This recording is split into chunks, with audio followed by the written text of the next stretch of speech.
Parkcast, the UK's original theme park podcast. Here we are, it's episode 3, episode numero 3. Can't wait. Combining several languages there. Can I just express before we even begin this episode that this episode has got Alex really, really excited. The whole month I've been waiting, Becca and I have been chatting, and today is the day we introduce our first guest. So we're really excited about this, aren't we? This is the moment of truth. I've looked forward to this for so long. We've got a very special guest on the show. We've got Xaver Willebrand. My German is terrible, so that's the best that I can do. I was going to say, stick to the English, Becca, stick to the English. And from IMAScore on the podcast. This is amazing. Yeah, hi everyone. Thanks for having me. And good afternoon, Germany. I've always wanted to say that. I feel like I'm hosting Eurovision right now. It's a big deal. So we wanted to get you on Parkcast because obviously IMAScore is celebrating a very important birthday this year. Yes. We are 10 now, so we are having our big anniversary in June. We founded on the 4th of June in 2009. So yeah, it's quite a long time that passed. It is amazing, actually, and we were just sort of chatting about you and looking at some of the things that we obviously know you for. But IMAScore has done so much in that time, hasn't it? Yeah, that's true. A lot in a theme park industry, not only the theme park industry, but really most of our time we produce music for theme parks. We started in 2010, so in our second year we already started working for theme parks. We really never thought that this would be a business for us.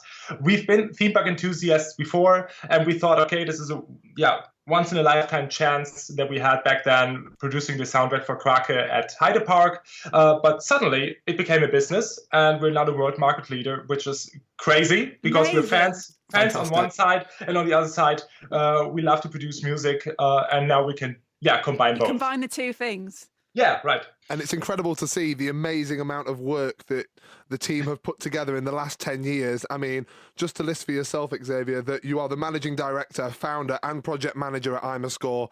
And of course, everybody might think, wow, you hear the soundtracks of IMAScore and you think, gosh, there must be thousands of them sat in a big orchestra suite putting these incredible scores together.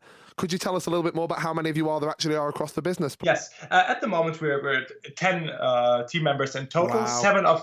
Seven of them are actual composers. I'm doing our business stuff. We have someone for film productions.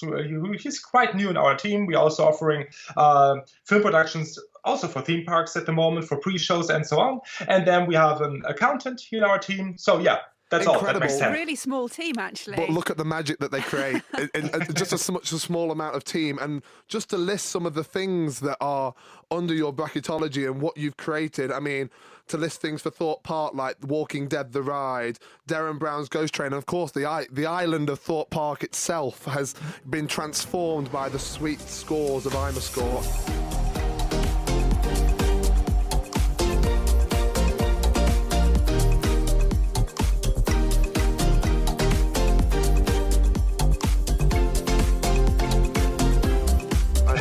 Then, of course, Alton Towers with the Wicker Man, the Smiler, Galactica, and, of course, the Alton Towers fireworks as well. It's worth mentioning the Ultimate Fireworks Spectacular, something that IMAScore have had such a magical part of for the last few years, and it's always so mesmerising to be stood in that park on a cold November evening and feel so warmed by the music that you all create. And then, of course, Europe, Phantasialand, we have Taron and Klugheim, the area as a whole, Mystery Castle, and probably my personal favourite, I've got to say it right now, is Chiapas, Die Wasserbahn. It's an incredible soundtrack, and it's actually one of the ringtones on my phone when people contact me. That's showing you're true in a geek. That's my true geek, and I've got to say, this whole interview, I've got a big smile on my face having this conversation. This is like the true excitable me getting out right now. And of course, Liseberg with Helix and Valkyria, and of course, I'm sure many more exciting projects to come just in Europe alone. Of course, we'd be listing Blue Fire at Europa Park too, and Phoenix at Toverland. We'd be here all day if we listed the incredible sounds that you guys have created. Do you have anywhere that you find your inspiration comes from when you deal with the creative teams at these parks, or is there something that you have to imagine before you can truly create a soundtrack for a theme park? The creatives of the theme parks inspire us the most. They think it's their artworks or us going on the construction site, which is actually nothing more than a big puddle of mud. at the time we're starting to produce. So that what really inspires us are the people, the creatives at the theme parks, because they put in so much effort, so much heart in their projects, and they tell us what they see when we are on the construction site. They tell us what they see there. They see the roller coaster, they see the theming, and they tell us what feeling they have, and that inspires us, and that really helps us to understand what kind of music could work there, because it's not the attraction that gives you the idea, it's the people, because the creatives at theme parks, they need to be very creative. It's a very, very creative industry, and they really need to do things with quite little budget, which always makes it hard for them to fulfill all their ideas, their imagination. But that's also why we always try to work very closely with the creatives to get to a result where everyone is happy, that still fits to the area, is still some sort of special,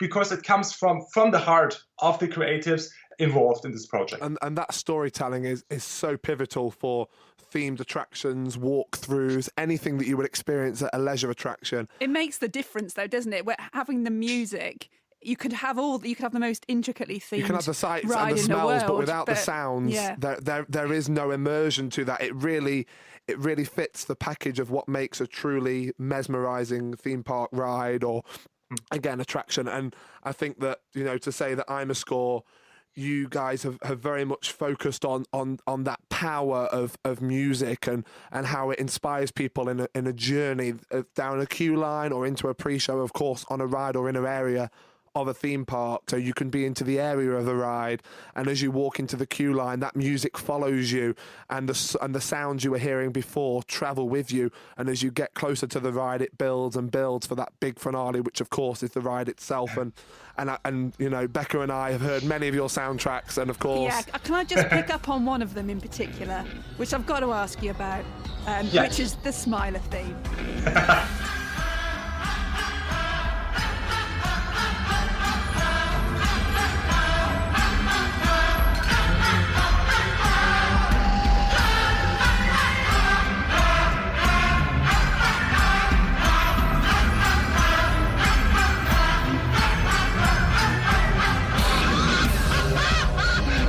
I think we all have a love-hate relationship with that piece of music, because you get there and you're like, I'm going the Smiler, this is great, and then that song will not get out of your head. It's there all day, all week. It stays with you. It stays with you. You hear it in your sleep. I've literally been driving home at singing the theme to that in my head. Did you deliberately set out to create something really, I'm going to say annoying, but in the nicest possible way? As a compliment to Beth.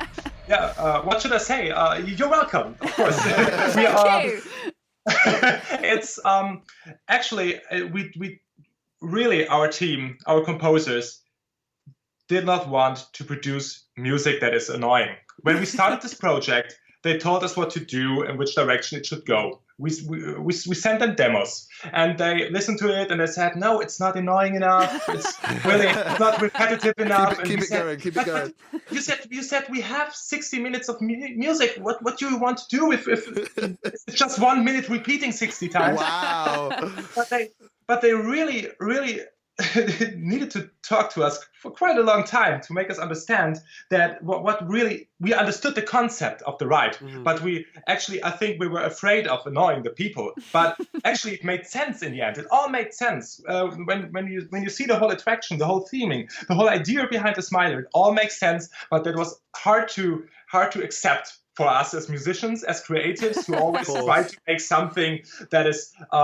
That does not annoy the people, that people like, that people like to take home. So when we released the soundtrack, we never thought that it would be the soundtrack that gets the most views on YouTube. It's the soundtrack to people's lives now, but isn't it? You can imagine people are going to go on YouTube to listen to it, because it's one of those things, once it's in your head, you're like, I need to hear it again now. It will reach about 1 million views on YouTube, which is crazy. That's incredible. People are asking us for the Soundtrack City for years now, and we hope it will happen someday, but that's their decision Alton Towers Resort needs to do. Yes. And we don't understand. We understand why people like to have the fireworks music. That's cool. Definitely. And great that people like it. But why people want to hear a smiley city, and people are. We found it on the internet, on eBay. Someone actually stole the files from the Really? park, and they sold it Wow. for $350 Oh my on word! eBay. $350. Oh my word!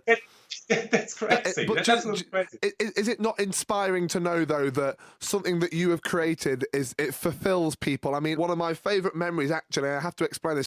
I was actually driving out of the park one evening, and I remember there was a little bit of traffic driving out of the park, and I had my window down. It was a beautiful summer's day, and then next to me, I slowly heard in the distance Galactica's soundtrack getting louder and louder and louder and louder. And then the car that pulled up next to me, there were 5 people who were singing along and making their own music with their vocal cords as they were adding lyrics. They were adding lyrics to Galactica's soundtrack and talking about this roller coaster as they had the soundtrack from your YouTube channel turned up full volume in the car. And then next thing I heard, get Smiler on, get Smiler on, get Smiler on. And the enthusiasm, and you must hear from so many enthusiasts, of course, Becca and I being just 2 of them that are very excited to talk to you today. And, I'm very aware that the team at IMAScore are also very much enthusiasts of the theme park industry, as you did touch on earlier.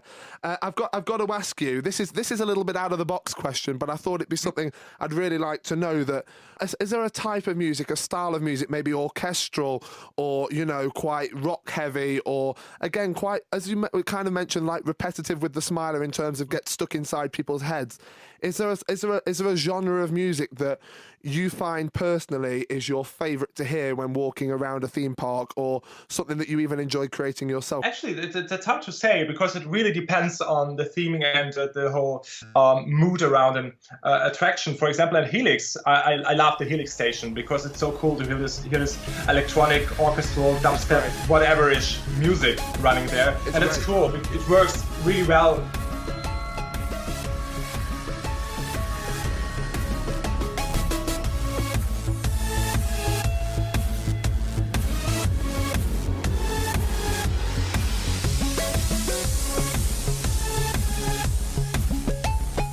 But just at this very particular place, you couldn't play it at an entrance. But maybe at Thor Park we have a lot of electronic music there as well. It works there, so it's hard to say. I'm a fan of really classic orchestral productions, but that's just my very personal point of view. Of course. But I think the typical theme park music is orchestral. This nice, happy, positive orchestral music. For Merlin Entertainments, we usually produce the opposite, the very evil. Yeah, they do like their dark themes on their attractions, don't they? Of course, Colossus as well. The re-theme of the roller coaster there. Of course, you've been a big part of that too. And they are very dark theme heavy with their major rides and attractions, but of course, away from Merlin Entertainments, you've produced so much incredible sights and sounds for an atmosphere in these different parks, and not just in the theme parks as well. I also really would like to touch on the fact that I watch a lot of film trailers. I'm such a big film geek, and I must say I absolutely love hearing IMAScore. I mean, I could listen to your music all day, every day. Honestly, if you had a soundtrack CD for every park you've done work for, you'd never see me again. It'd be like an IMAScore greatest hits, is what you're saying. I'd have red marks on my ears from all the times my headphones are covering my ears. But just to mention, Jurassic World: Fallen Kingdom, the new Lion King for 2019 being released very, very soon, Aladdin, which has just been released in the cinemas, Captain Marvel, Avengers Endgame, and Star Wars: The Last Jedi. That's got to be pretty cool to be a part of. Producing music for movie trailers is actually a quite different thing, also in terms of storytelling and in terms of the whole production process. Producing music for movie trailers starts months and months before the trailer is released, and often we don't even know the film that we're producing music for, or the film trailer we're producing music for. Often we don't hear from them for months, and then suddenly they need to change on the music, which needs to be done in 4 hours, and then Obviously. We again standard client behavior there. Yeah, again, then we hear nothing for months. So that's the usual process. So in total, we're working for like a week, really, on the queue. But in the end, it stretches to a year. So that's, for example, it was on The Lion King. At theme parks, it's a more more constant production. Definitely. You really are developing the music and the themes, the style of the music, also the little stories you like to tell music-wise. You create that in a very long process together with the creatives from the park.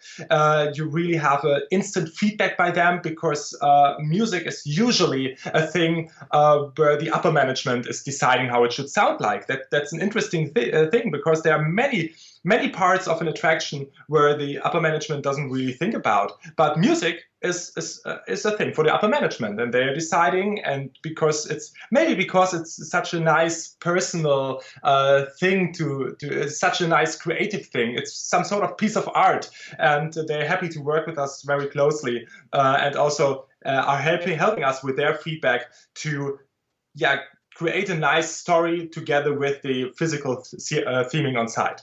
Can I just go back to the start, Xavier? Because you guys mentioned you were started out as enthusiasts, Yes. and you've ended up in this position where you're creating soundtracks for some of the biggest theme parks in the world. How did the first one happen? How did you start as a group of guys who like theme parks and like writing music? How did you get that first job? Yeah, we produced a 3-minute demo for Krake at Heide Park Resort. It was the first dive coaster in Germany. And we produced a 3-minute demo, which was quite orchestral, quite positive, heroic. We sent it to the park, and actually they got back to us. They called us and said, did they not solicit you for that? You just thought, we know they're building this ride, let's see if they want our music.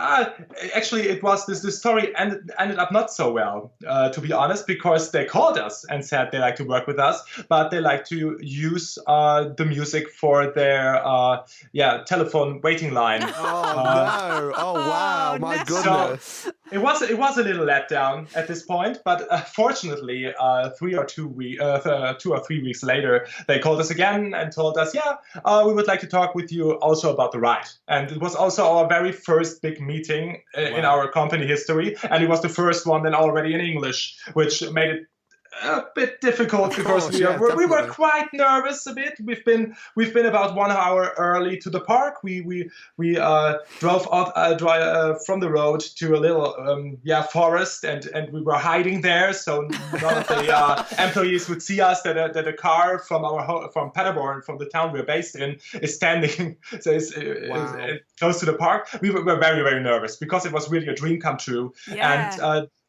like I said, we produced a 3-minute piece, and we thought that would be all then in the end. They just need different 3 minutes. And then they told us, no, we don't need 3 minutes. Would you be capable of producing 80 minutes of music? Wow. Would that be possible?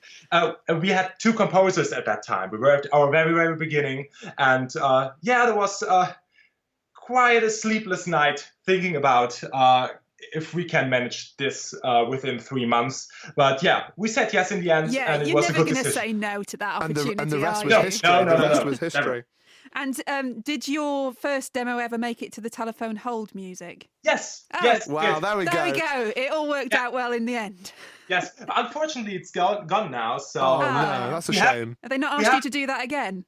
No, unfortunately not. I think they're playing music that we produced for another ride later on, but that's fine. The music is well kept secret in our archive, because it really wasn't the best work we ever did back then. The software wasn't so developed, and it wasn't sounding that nice, but still it helped us to but maybe now, if they need any new soundtracks, they have to call you, and then you can use that music as your hold music. So they have to get through to you the opposite way around.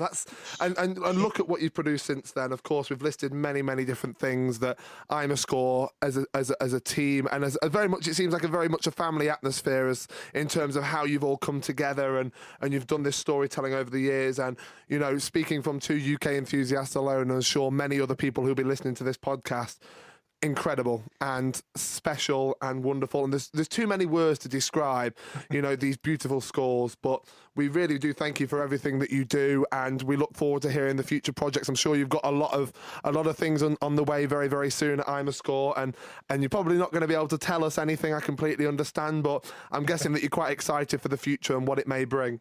Yes, we are, and we need to be thankful, actually, because it isn't making your living with music, with something creative, is nothing that you can really plan. beforehand. It's all about the people out there who like our work. Not only the clients, but also the enthusiasts out there, the visitors. And it's important for us to be in touch with the enthusiasts, with the fans, because with their feedback, we only can become better. So it's really, really helpful, and we would be nothing without the fans out there who actually made theme park music a thing. That wasn't really before. Maybe at some parks like Disneyland, for example, they used individual music at their parks. But before we started, there weren't so many out there. And it's really, really cool that so many parks are now recognizing that theme park music is an important thing. It really is. And this might be an impossible question to answer, because it might be like trying to choose your favourite child. If you had to pick one of all the scores that you've worked on for theme park rides, have you got a favourite? Can you pick a favourite? Or if not, a most memorable that means something to you. We don't want to push you too far if it's hard to choose. I want to push you to pick your favourite. That's really, really, really, really difficult, because, like you said, it's like choosing one of your childs, and that who's the best one. That's difficult. I'm personally, I can say personally, I'm quite a fan of the soundtrack of Hansa Park's Kernan. Wow. Also because we were able to record with the Budapest Film Orchestra and choir there. It was the first and only time we recorded with the choir for a theme park attraction. Wow. Which was cool because we were able to include lyrics to tell the story, also with actual words. And there's nothing that works so well with the emotion of the people like the human voice. So it was really cool to incorporate that in the soundtrack. So yeah, that's at least one of. That was good. No, you managed to pick a great one too there as well. It's a politician's definitely. answer that though. A little bit, yes, but we need. But it's true. You can't choose, because we put all we have in every soundtrack we produce, even if it's Wilde Hilde at Schwabenpark, which is a soundtrack we produced, including an instrument that we created, which is actually a chicken. So wow, that's special. A chicken is making the melody, and it's a small park, but they still decided to give us a crazy chance to do something really, really awkward, actually. That's so cool. But, is the chicken going to make an appearance at the opening ceremony, though? That is the question. With the chicken being such a star, I mean, that's incredible. Wow, what a cool story to add to a theme park soundtrack. You know, I'm aware that you do visit a lot of the parks, and enthusiasts do spot you. You guys are around, and just like the rest of us, really, you like to go on the rides and be a part of the atmosphere. But it's really great to see that people who are enthusiasts in their own minds are in the industry and are such pioneers of the industry also, because, you know, enthusiasts do sometimes worry that they don't get their voices heard, and it's really nice to hear that the team at IMAScore as a whole really are valuing the enthusiast feedback, and you really like to hear. And obviously you mentioned about the CDs. I know that's an entirely different kettle of fish, of course, with the parks, but you know, it is great to hear your soundtracks. And for the people who are listening, please do go and listen to IMAScore's YouTube channel, Facebook, Twitter, Instagram. They have all their social medias there. Go out and search. It's truly mesmerizing. Is there a ride in the world that you wish you could have written a soundtrack for? Good question. Yeah, I think they're quite. Yes, one in particular I would mention, because we tried to get this job, but we didn't. It's a Gatekeeper at Cedar Point, because we think that we had some quite good ideas, I would say, for it. But we also produced some demos. Sometimes we produce demos for rides where we just send them as an idea, and we hope to get a chance to work with them. Sometimes they don't even answer, and that's fine. That would be one of these rides where I think it would have been cool to produce a soundtrack. You know, I'm sure there's many people out there who've either heard your work, whether it's been in theme parks, in film, and of course, quickly to mention, video games too, Final Fantasy and Call of Duty World War II as well. You guys had a part to play in. And over 10 years, IMAScore, here you are, stronger than ever. And of course, over 3,000 projects, and I'm sure there's many, many more to come.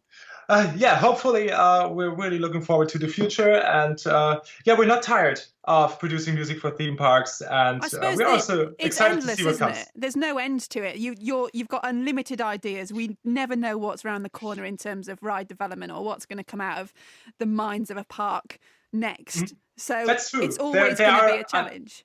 There are limited and actually none, because sometimes you are in front of your workstation and you don't really have an idea what a soundtrack. You don't really find a beginning. So although the inspiration is out there, it still needs to find you at the right time and at the right spot. So it's always everywhere and nowhere. And I bet sometimes it's like 3:30 in the morning, isn't it?